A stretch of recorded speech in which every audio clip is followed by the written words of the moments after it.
potential effects on society of a gun-free zone?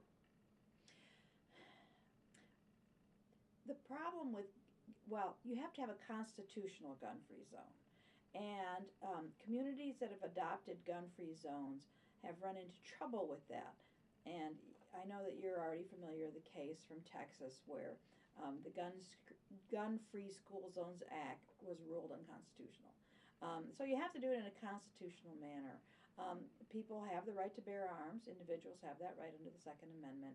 And so if you want to create a gun-free zone, you have to do it very carefully, and it has to be in keeping with the Constitution.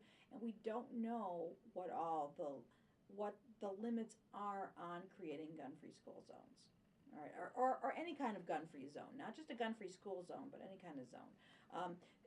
It can't be done arbitrarily. And so would you argue that the gun ban on MNSCU campuses would fall under a constitutional gun ban? It's a great question. I think it's a question that's open to debate. I think that you could make a strong legal argument that the MNSCU ban is unconstitutional. Where we stand right now is the Supreme Court has held that there is an individual right to bear arms. But like with any right, there can be limitations or restrictions put on it as long as they are reasonable. Okay, what does it mean to have a reasonable restriction on something?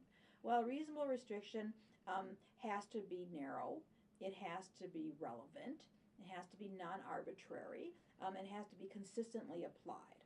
Okay, the cases that have established the individual right to bear arms are only a few years old. There's one in 2008, one in 2010. So the Supreme Court has not had time to comment on what reasonable restrictions would be. Now, if you take another area like abortion, which is a right that can have reasonable restrictions placed on it, the Supreme Court has been dealing for 40 years with the length and breadth of reasonable restrictions and how reasonable restrictions take place and what their limits are. So I foresee litigation going on for many, many years about what constitutes a reasonable restriction. Now, getting back to the specific question about MNSCU's ban,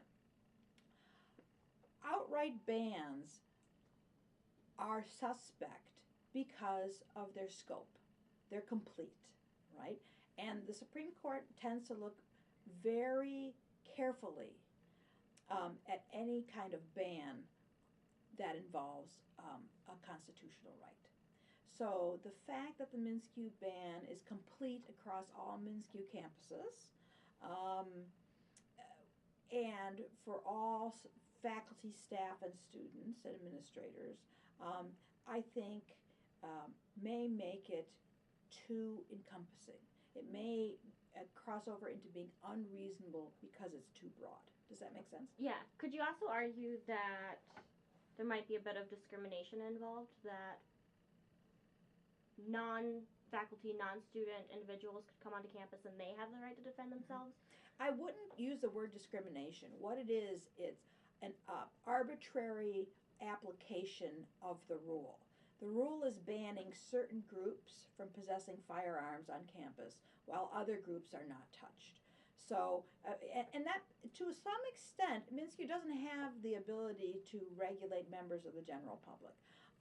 But that doesn't mean they can go ahead and burden groups they do have control over when it comes to a constitutional right. So the fact that groups can come on campus, members of the public, that are unaffected by the ban, undercuts any argument MNSCU would make that they're doing this to preserve and protect safety on campus, for example.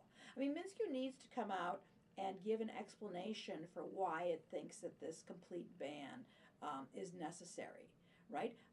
When it comes to burdening a constitutional right, the governmental entity is put to its proof. It's not just allowed to assume that it's acting in the best interests of the public, right? If it believes that putting a restriction on a constitutional right is necessary to provide safety and security, then it has to demonstrate why that's so. And I am not aware that MNSCU's done that to this point.